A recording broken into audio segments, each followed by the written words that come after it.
basketball for me, para siyang life life itself. Kasi basketball is a never-ending process. Nag-start ako mag-coach mga 2000 and year 2000, 2002. Doon ako nung nag-start. Competitive coaching yon. Kumbaga pa yun yung school-based coaching. Pero dati, community lang. So, sa community namin, sa barangay leagues. Tapos, yung talagang sa school, 2002. First impression ko sa kanya is nakakatakot kasi nung kapatid ko pa lang yung naglalaro, nakikita ko na intense sobra yung laro. Tapos pinapagalitan sila. Tapos yun, nagiging okay naman yung laro. Kaya effective yung personalidad niya na yun. Masungit. Kasi parang mukha niya pagpasok pa lang ng court, parang nakagano siya palagi, parang pangit ang mukha niya. Nakakatakot po. Kasi po straight po talaga. Masungit. Nung mga bata ako, nanonood ako ng practice nila. Pero nung mga nag-tryout na ako, yun pala, okay lang naman. Okay naman pala. Very helpful. Tapos, alam kong makakatulong siya sa akin sa school. Bago ako maging coach, I was a dentist before. Graduate ako ng dentistry. I graduated 1997. Then, the following year, I passed the board exam. Tapos, nag-practice din ako ng dentistry for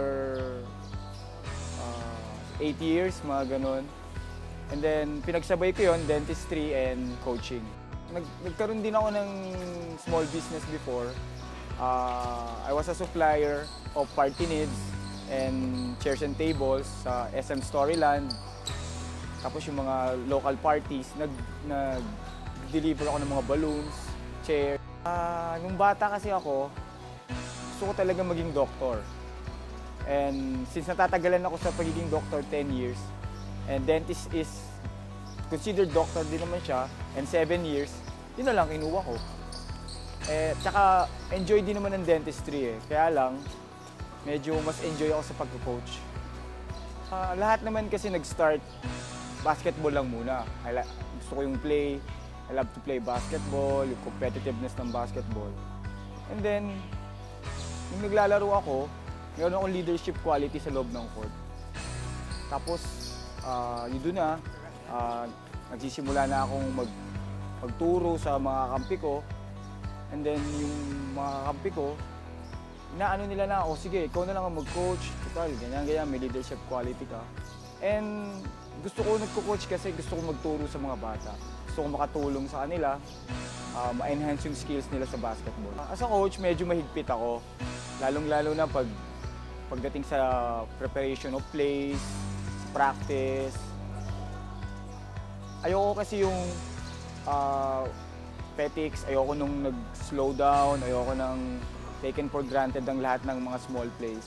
Mahigpit ako as a coach, pero pag tapos ng game, kaibigan ako lahat ng mga players ko. Magaling siya coach para sa akin kasi kahit na coach siya, nakikita ko pa rin yung pagiging tatay niya para sa amin. Kasi pag pupunta kami sa mga gantong lugar, inaalagaan niya pa rin kami. Kung pupunta kami magte-training kami sa malayo, hindi niya kami papayagan. Kasi hindi lang para sa kanya yung training na yun, hindi para sa amin. Tapos yung safety namin, dapat andun lagi. Kasi pag dumating yung laro, kailangan lahat kami 100% ready para sa game. Para siyang teacher na rin kasi tinuturuan niya kami kung paano para ma-lesson tungkol sa buhay, tungkol sa pag-aaral. Parang drive niya kami mag-pursige sa academics na rin at saka sa puro basketball. Si coach po, sport po siya. Pero yung mga skills po, kailangan po talaga gawin. Pag hindi po nagawa ng maayos, papaulit po ng papaulit hanggang sa maging matuto ka po. Mabait, pero pag kailangan maging seryoso, magiging seryoso siya. Tapos pag tapos na yung practice, yun, tawanan na lang, biruan din. Very helpful siya na coach. Tinuturuan niya kami ng madami.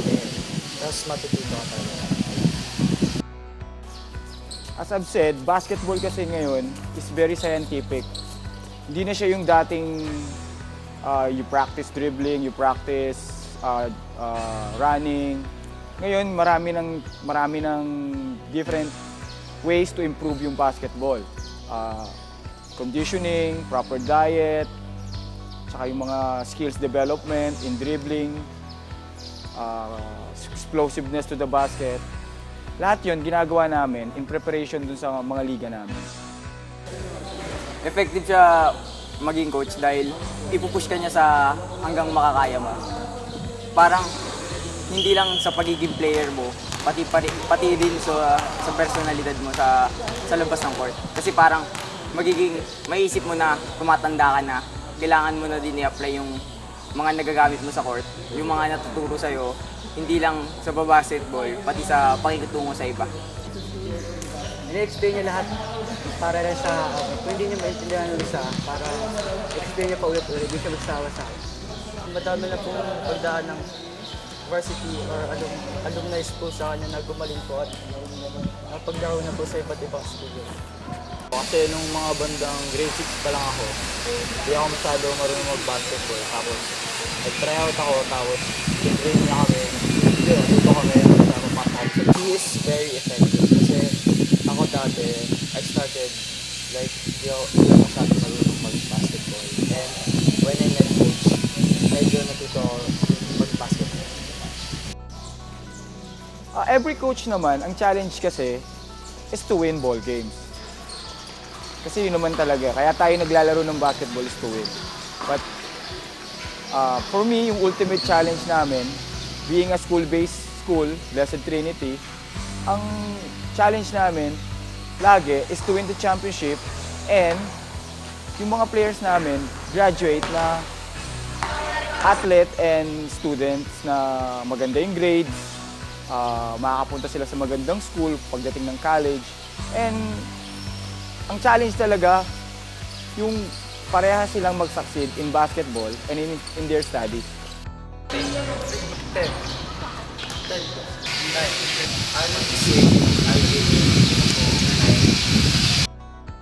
Kung i-rate ko siya 1 to 10 as a coach, i-rate ko is 10. 10. Kasi parang siya na din yung ano sa amin. Parang siya yung nagpakilala sa amin ng basketball. Kung bakit kami naglalaro ng ganito magaling. At saka kung bakit kami ganun sa academics.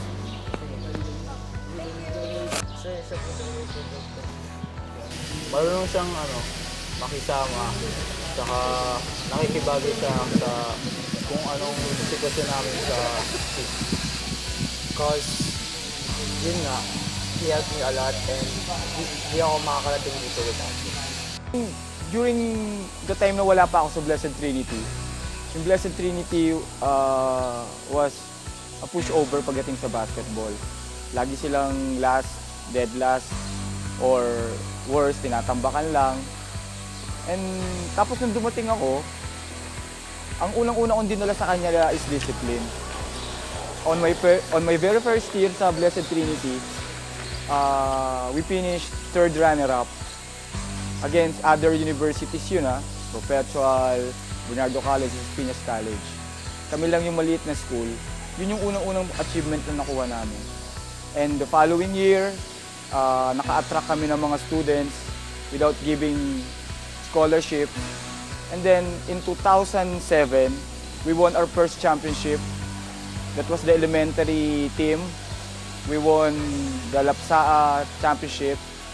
And then after 3 years, we won the high school division, aspirants division, 15 and under.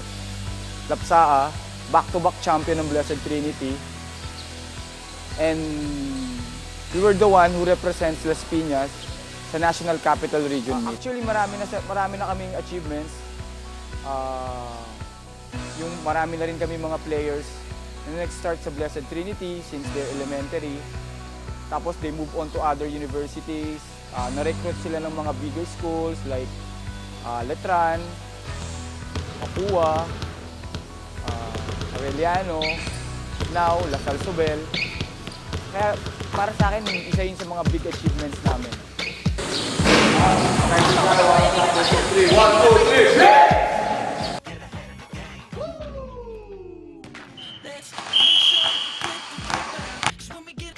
Coach said to fake right and break left. Watch out for the pick and keep an eye on the fence. Gotta run the give and go, take the ball to the hole, and don't be afraid to shoot the outside, Jay.